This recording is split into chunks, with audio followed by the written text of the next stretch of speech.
Welcome to our channel we study class 9th। आज हम class 9th का पहला मैथ का लेक्चर लेने जा रहे हैं, वीडियो बनाने जा रहे हैं। आप लोगों को क्या करना है, दोस्तों तक शेयर करना है, सब्सक्राइब करना है और बेल आइकन को दबाना है। आपको कहीं जाने की ज़रूरत नहीं है। अगर आप जा भी रहे हैं कोचिंग तो जाइए, हमारा जितना टॉपिक है वो पढ़ते रहिए, क्योंकि 9th में आपने देखा होगा प्रमेय या थ्योरम बहुत हैं। अगर आपको थ्योरम नहीं समझ में आएगी तो प्रॉब्लम हो सकती है। आपको वी स्टडी चैनल पर आपको थ्योरम रटना नहीं पड़ेगा, आपको प्रमेय रटना नहीं पड़ेगा। आपको प्रमेय ऐसी बताई जाएगी, थ्योरम ऐसी बताई जाएगी कि अभी आपने आज तक पढ़ा ही नहीं होगा। तो क्या करना है, वी स्टडी चैनल को सब्सक्राइब करना है, अपने दोस्तों तक पहुंचाना है। आज हम एक चैप्टर 6 चैप्टर स्टार्ट करने जा रहे हैं, लाइंस और एंगल। उसको हिंदी में बोलते हैं कोण और रेखाएं। तो आपको क्या करना है, हमने आज बेसिक कॉन्सेप्ट बताएंगे। अगर आपको ये समझ में आ जाता है तो आपको जितनी एक्सरसाइज हैं ऑटोमेटिक हो जाएंगी। है वही, तो आपको क्या करना है, हम सही बताएंगे। आपको कहते हैं कि बेसिक कॉन्सेप्ट पहले बताएंगे, फिर आपको थोड़ा आने लगेंगी। भरवाने की जरूरत नहीं है, थोड़ा कठिन होती है, लेकिन आप अगर हमारे साथ चैनल पर बने रहेंगे, वी स्टडी चैनल को देखेंगे, तो आज से आपको एक वीडियो 9th क्लास की डेली मिलेगी। तो आप अपने दोस्तों को, अपने फ्रेंडों को जो 9th है, हाँ 10th क्लास में आपको आराम हो जाएगी 9th वालों को, क्योंकि 10th क्लास की रेगुलर वीडियो आती है। जब तक आप सिलेबस पूरा कंप्लीट हो जाएगा, जब तक आप 10th में पहुँचेंगे, तो आपके लिए बहुत अच्छा अपॉर्चुनिटी है। यही जो हमारा है, यही हमारे हर कंपटीशन में आते हैं। ठीक, आज हमारा क्या है, जो हमने आज टॉपिक लिया है, तो हमने चैप्टर नंबर 6।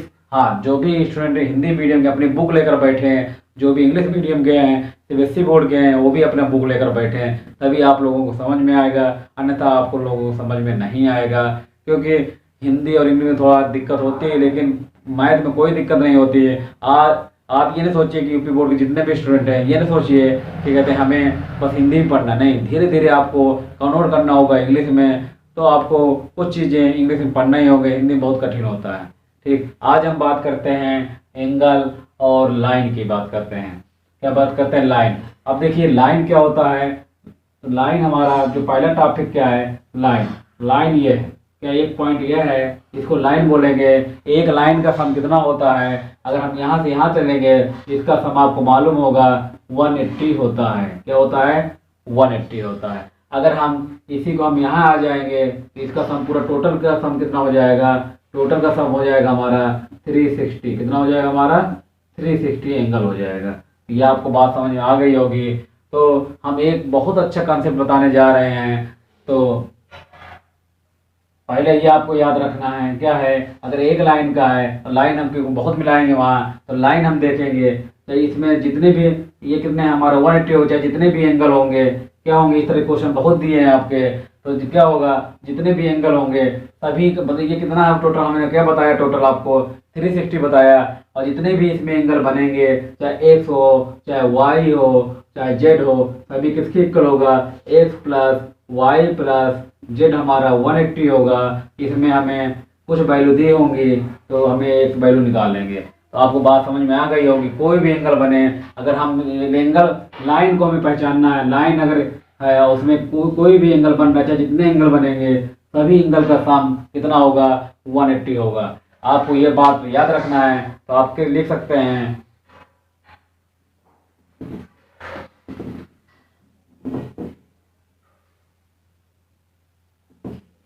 क्या है, ऐसा कुछ बना है, ये एंगल x है, ये एंगल y है और ये एंगल z है। तो क्या लिखेंगे, x plus y plus z equal to 180। क्यों लिखेंगे 180, लिखेंगे क्योंकि 180 मतलब जितने भी एंगल बनेंगे, जितने भी कोण बनेंगे, वो इनका सम कितना होगा, 180 होगा। एंगल, कोण को एंगल बोलते हैं, कोई दिक्कत नहीं होगी। मतलब जितने भी कोण बनेंगे उनका सम कितना होगा, 180 होगा। तो मतलब ये एंगल, मतलब ये कोण प्लस ये कोण प्लस ये कोण, ये प्लस ये इक्वल टू 180। तो आपकी बात समझ में आ गई होगी, क्योंकि हमारा जो 6.1 के क्वेश्चन है वो यही क्वेश्चन है। आपको हम जब कल कराएंगे तो आपको बिल्कुल समझ में आएगा, डरने की कोई बात नहीं है। एक एक क्वेश्चन बताएंगे और इजी मेथड से बताएंगे। तो आप लोगों को क्या करना है, चैनल को सब्सक्राइब करना है, कमेंट जरूर करिए, लाइक करिए। तो क्या है, ये हमारा हो गया। अब हमें पढ़ना क्या है, मेन है कॉन्सेप्ट हम सब बता देते हैं आपको। दूसरा कॉन्सेप्ट क्या है हमारा, आप यहाँ समझ गए होंगे।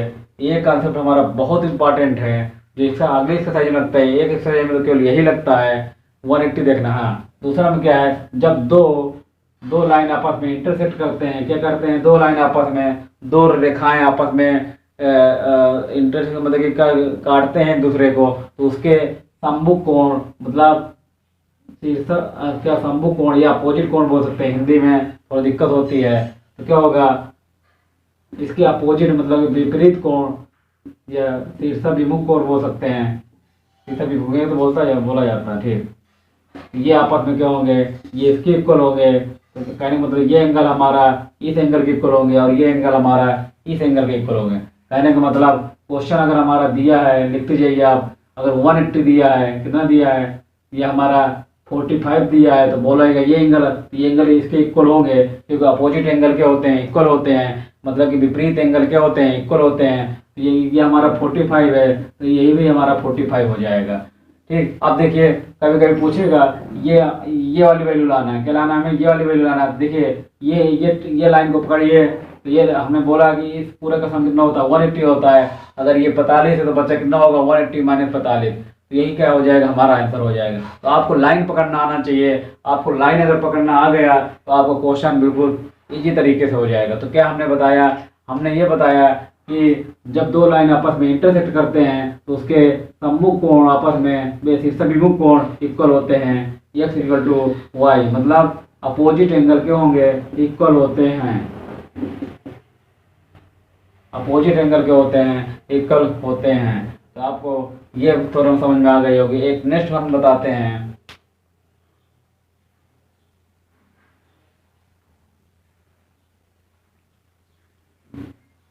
आपके जो भी बुक में क्वेश्चन है एनसीईआरटी में, तो ये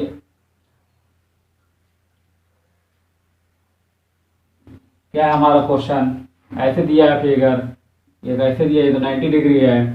कितना है हमारा, 90 डिग्री है। बोलेगा ये एंगल x है, तो ये एंगल हमारा बोलेगा। तो हमें क्या करेंगे, हम ये करेंगे कि ये प्लस ये इक्वल टू 180, और इसकी वैल्यू दे देगा, ये बोलेगा।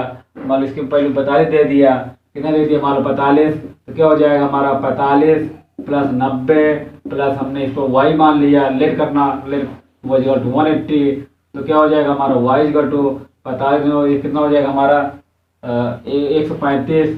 तो 180 में 135 माइनस कर देंगे, तो कितना हो जाएगा हमारा 45 बचेगा। कितना बचेगा हमारा 45। तो y की वैल्यू कितनी आ गई, 45। और देखिए ये 190 है, ये कितना है हमारा 90 है, 90, और इनका पूरा का सम कितना होना चाहिए, 180 होना चाहिए। ये 45, तो ये 45, ये कितना हो गया 180 हो रहा है। 45 90, 90 प्लस 90 180। तो ये बात आपको समझ में आ गई होगी बिल्कुल। जितने हमने आपको कंसेप्ट अभी बताया, एक एक कंसेप्ट के आपके क्वेश्चन मिलेंगे। तो आपको पहले कंसेप्ट समझना है, 9th के जितने भी स्टूडेंट है, उसके बाद हम क्वेश्चन एक्सरसाइज कराएंगे। एक इम्पॉर्टेंट आपको बताने जा रहे हैं, जो बहुत इम्पॉर्टेंट है, हर क्वेश्चन में लगे, अगली एक्सरसाइज में लगेगा।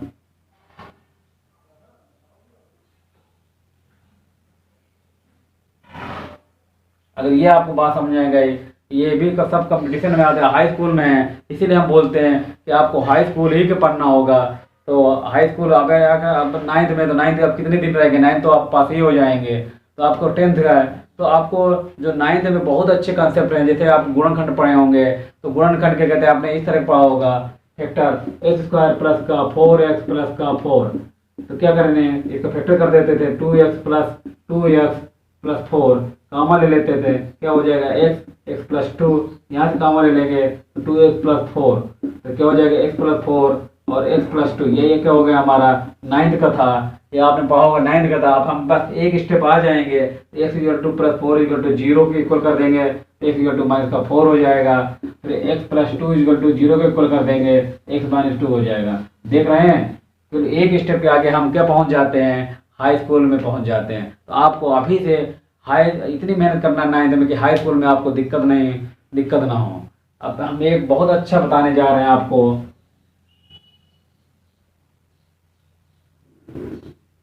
क्या है, अगर दो लाइन पैरेलल हैं, दो लाइन समांतर हैं, दो लाइन क्या है, ये समांतर है। क्या है हमारे, दो लाइन क्या है, समांतर है। मतलब दो लाइन समांतर का मतलब होता है, दो लाइन पैरेलल का मतलब होता है कि वो लाइन आपस में कभी कट नहीं करती हैं, कभी नहीं मिलती हैं। तो दो लाइन पैरेलल हैं, क्या हम बोले, दो लाइन पैरेलल हैं, मतलब दो लाइन समांतर हैं। अगर दो लाइन समांतर हैं, एक लाइन उसको कट करती है, एक तिर्यक लाइन, इसको बोलेंगे तिर्यक लाइन, उसको कट करती है। तो अब क्या क्या होता है, ये कंडीशन क्या है, तो आपको ये बात समझ में आनी चाहिए कि दो लाइन जब पैरेलल हों, क्या हो, दो लाइन समांतर हों, एक तिर्यक रेखा दोनों लाइन को काटती है, तो इसमें कंडीशन क्या होंगे, ये कंडीशन हम देखेंगे। तो हम कंडीशन लिखते जाएंगे। कंडीशन क्या है आपको याद रखना है, दो लाइन आपस में पैरेलल हों, तीसरी लाइन तिर्यक लाइन उन दोनों लाइन को काटती है। तो जो हमारे ये एंगल होगा, ये ये ये ये ये ये ये एंगल बन रहे होंगे। तो आपको क्या करना, हमने एंगल 1 ले लिया, इसको 2 लेट कर लिया, इसको 3 लेट कर लिया, इसको 4 लेट कर लिया, इसको 4, इसको 5, इसको 6, 7 और 8 ये लेट कर लिया। तो कंडीशन रखना, हम क्या कंडीशन लिखेंगे आपको याद रखना है। अगर आप याद नहीं कर पाएंगे, समझ नहीं पाएंगे, तो आपके क्वेश्चन नहीं सॉल्व होंगे।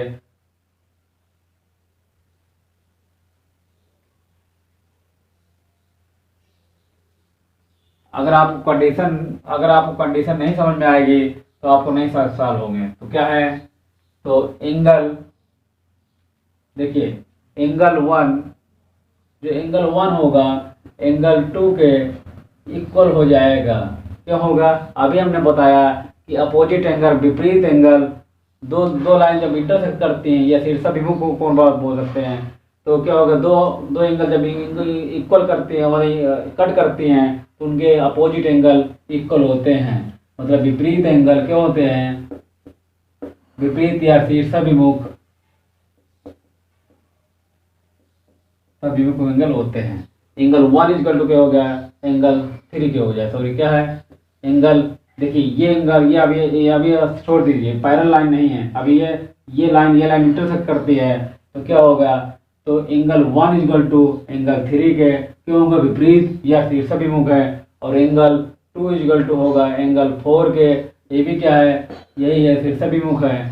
ठीक, जब ये हो गया, इसी प्रकार एंगल 8 क्या है, दो लाइन आपस में कट करती हैं, तो एंगल 8 इक्वल टू या एंगल 6 इक्वल टू एंगल 8 के, ये भी हमारा क्या है, विपरीत एंगल या शीर्षाभिमुख एंगल है, या ये बोल सकते हैं अपोजिट एंगल है। क्या है, अपोजिट एंगल, क्योंकि लाइन दो आपस में कट कर रही हैं। फिर तीसरा हमारा क्या है, 6 किसके हो गए, 8 के हो गया, और 5 हमारा किसके हो गया, 7 के हो गए। ये भी क्या है, हमारा विपरीत एंगल हो गए। तो ये लिखते हुए चलना है। इसका मतलब क्या है, जो हम ये लिख रहे हैं, मतलब वही सब में लिखा जाएगा। यहाँ तक आपको बात समझ में आ गई होगी। 1 इसके इक्वल है, 3 के इक्वल है, शीर्षाभिमुख कोण या विपरीत एंगल है, अपोजिट एंगल है। ये एंगल इक्वल टू ये एंगल, ये एंगल टू ये एंगल, ये एंगल इक्वल टू ये एंगल।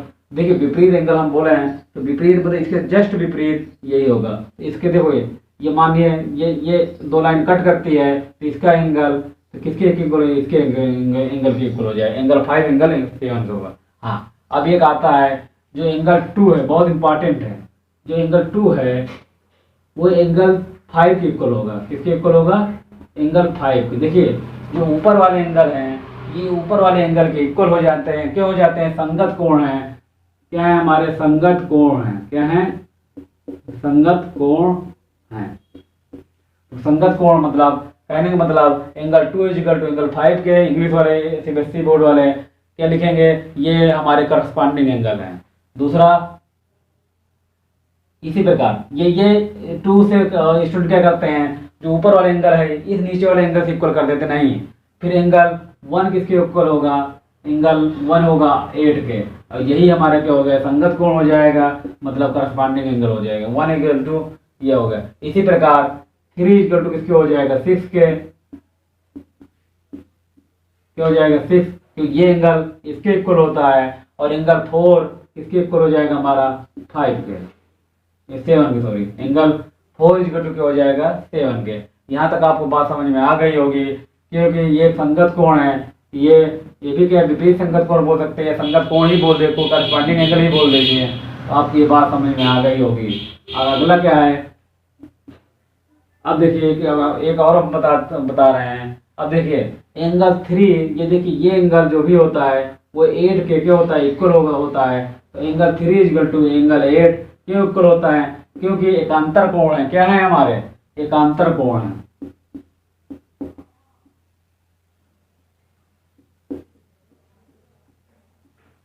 क्या है हमारे, एकांतर कोण है। तो एंगल 3 इक्वल टू एंगल 8, मतलब ये एक लाइन हट के ये से लाइन के। इसी प्रकार एंगल 4, ये एंगल के इक्वल होगा एंगल 5 के, क्योंकि ये हमारे अल्टरनेट एंगल हैं। मतलब 3 इक्वल टू 8 एकांतर कोण है, उसी प्रकार 4 इक्वल टू 5 वो भी क्या है, अल्टरनेट एंगल या एकांतर कोण है। फिर 3 इक्वल टू यहाँ तक हो गया, तो ये इसके इक्वल होगा, ये इसके इक्वल होगा। यहाँ तक आपको बात समझ में आ गई होगी। अब देखिए संगत कोण भी हो गया हमारा, ये भी हो गया। हाँ, ये जब दो लाइन पैरेलल होती हैं तो उनके जो भी एंगल होते हैं, ये एंगल और ये एंगल का सम कितना होता है हमारा, 180 होता है। तो कहने को तो कह सकते हैं कि बहुत क्वेश्चन लगता है, तो angle 3 plus angle 5 equal to 180, मतलब एंगल 3 प्लस 5 कितना होगा, 180 होगा। इसी प्रकार angle 4 plus angle 8 equal to हमारा 180 होगा। तो आपको ये समझ में आ गई होगी। विपरीत कोण तो आपको या शीर्ष विमुख कोण, ये एंगल इस एंगल के इक्वल होगा, ये एंगल इस एंगल के इक्वल होगा, ये एंगल इस एंगल के इक्वल होगा, ये एंगल इस एंगल के इक्वल होगा। तो आपको समझ में आ गई होगी। फिर संगत कोण क्या होता है, ऊपर वाले एंगल ऊपर वाले से इक्वल होंगे, ये इससे इक्वल ना कि नीचे वाले से। इसी प्रकार ये एंगल इस एंगल से इक्वल होगा, और ये एंगल होगा। फिर अल्टरनेट एंगल इस एंगल के इक्वल होगा और इस एंगल के इक्वल होगा। अब ये इनका और इनका प्लस कितना होता है, 180 होता है। यहाँ तक आपको बात समझ में आ गई होगी। अगर बात समझ में आ गई होगी तो हम अगर लेट कर लेंगे, इसको आप लिख लीजिए, नोट कर लीजिए, तभी आपको फायदा होगा। अब देखिए एक क्वेश्चन हम देते हैं।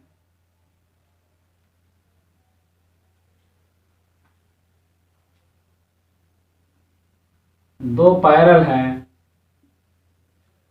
ये अगर 45 है तो कह रहा था अदर एंगल सब निकाल के लाना है। क्या निकाल के लाना है, अदर एंगल। अब देखिए ये 45 है, दो लाइन आपस में क्या है, कंडीशन क्या होना चाहिए, दो लाइन आपस में पैरेलल हैं। तो ये भी एंगल लाना है, ये सब एंगल लाना है, ये भी एंगल लाना होगा। तो क्या है, तो आपको मालूम चल गया। अब देखिए दो लाइन यहाँ पर इंटरसेक्ट करते हैं, ये 45 तो ये भी 45 होगा। कितना होगा, 45। अगर ये 45 है तो ये भी 45 होगा, क्योंकि अल्टरनेट एंगल है। क्या है, अल्टरनेट एंगल है। अगर ये 45 है तो ये भी 45 हो जाएगा। ये आपको बात समझ में आ गई होगी। अब देखिए एंगल का सम कितना होता है, 180 होता है। ये लाइन है, ये 45 है, तो पूरे का सम कितना होगा, 180 कितना होगा, 180। तो 180 तो बचा कितना होगा, 135। अगर ये 135 है तो ये भी 135 हो जाएगा। तो ये 135 है तो ये भी 135 होगा। क्यों होगा, क्योंकि ये हमारे एकांतर कोण है। क्या है, हमारे एकांतर कोण है। तो ये भी हमारे क्या हो जाएगा, 135 हो जाएगा। देखिए कितना अच्छा क्वेश्चन है। तो आपको बात समझ में आ जाएगी। तो हम यही कहना चाह रहे हैं स्टूडेंट से, आपको कहीं जाने की जरूरत नहीं है। तो आपको समझ में आ गए, ये आपको समझ में आना चाहिए, क्योंकि ये अगले एक्सरसाइज में है, एक्सरसाइज 6.2। कल से हम 6.1 मतलब 6.1 कराएंगे। जितने हमने आपको बताया है वो आपको करना होगा, तभी आपको मैथ बहुत अच्छे लगने लगेगी। आप अभी लगाते होंगे तो आपको मैथ में प्रॉब्लम होते होंगे, क्योंकि 9th में थ्योरम मतलब प्रमेय इतनी है कि उसको अगर हम रटेंगे तो रट नहीं पाएंगे।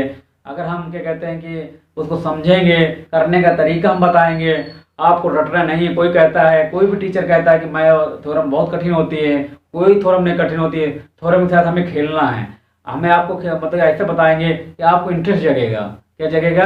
इंटरेस्ट जगेगा। अभी आप 8th पास होके आए हैं, उससे कोई मतलब नहीं है। आपने अगर आपको मैथ कम आती है, उससे कोई मतलब नहीं है। आपको बिग स्टडी चैनल को देखना है, लोगों तक पहुंचाना है, आपको सही से देखना है, नोट्स बनाते हुए चलना है। और बुक लेकर, अपने हिंदी मीडियम वाले स्टूडेंट हैं, बुक लेकर ही बैठे हैं। सीबीएसई बोर्ड के वो भी बुक लेकर बैठे हैं। आपको, अगर आपने सही से मेहनत कर लिया तो आपको हाई स्कूल में कम से कम 80% मेहनत आपको नहीं करना पड़ेगा, क्योंकि 80% हम यहीं से करा देते हैं। क्या करा देते हैं हम? यहीं से 9th से बताते चलते हैं कि ये 10th में आता है, ये ऐसे 10th में आता है। तो आपको सही से पढ़ना है। क्या करना है? आपको सही से पढ़ेंगे तो अभी तभी आपको आराम रहेगी, नहीं तो आपको प्रॉब्लम हो सकती है हाई स्कूल में। तो आपको अभी से हाई स्कूल का टारगेट सेट करना है। तो आपको क्या करना है? सही से पढ़ना है। आज हमने केवल 2 कॉन्सेप्ट बताए, कल से हमने एक्सरसाइज स्टार्ट कर देंगे। तो आपको क्या करना है कि सही से पढ़ना है। हम वही पाएंगे जो पेपर में आता है। हमारे पढ़ाई हुए स्टूडेंट जितने भी हैं वो 100 मैथ में लाते हैं हाई स्कूल में, और 9th में भी है। तो 9th का क्या है कि हाई स्कूल होता है, मान लीजिए आप लगभग। बस आपको क्या करना है? आपको घर में बैठ के तैयारी करना है, नोट्स बनाते चलिए, बुक लेकर बैठिए। ठीक। तो आपको दोस्तों तक पहुंचाना है, दोस्तों तक ही पहुंचाना है, क्या कहते हैं, लोगों तक पहुंचाना है चैनल को। ठीक, आज के लिए इतना ही। कल मिलेंगे 6.1 के बेहतरीन क्वेश्चनों के साथ, अच्छे क्वेश्चनों के साथ। आपके एनसीईआरटी के एक एक क्वेश्चन, आपके बुक के एक एक क्वेश्चन कराए जाएंगे। ठीक, आज के लिए इतना ही। फिर मिलते हैं नेक्स्ट वीडियो में। Thank you.